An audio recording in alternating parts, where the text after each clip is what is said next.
This is how you will buy your rabbit from your butcher or your market stall, so you need to know how to joint it properly. It's not difficult.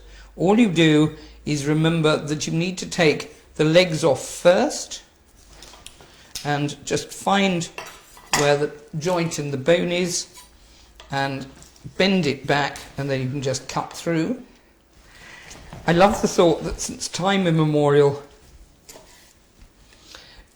people in medieval kitchens, Norman kitchens, kitchens throughout history, right through to the Second World War, will have been cutting up rabbits just like this.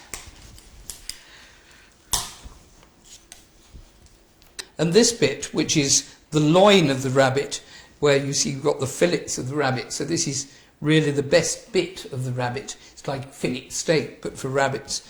Take off the front legs,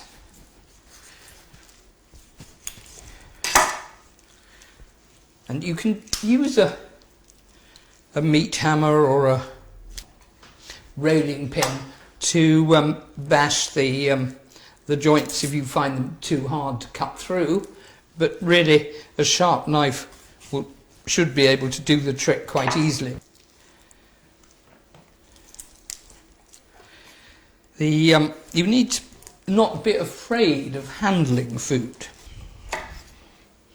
And then,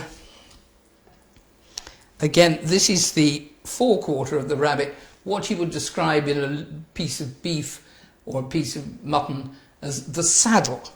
And I'm just going to cut this down a bit so that it's not too big a piece.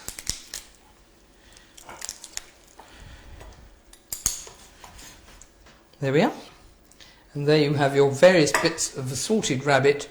So what we're left with here is your loin, your double loin, your two legs and thighs, as if you were buying chicken legs and thighs, ready cut, your two front legs, and then your baron cut into two halves, and you also have your heart and your liver, which will just add to the gravy and make it particularly tasty.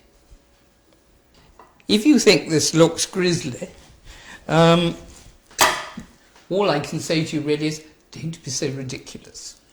You know, if you're going to eat it, you ought to be able to cut it up.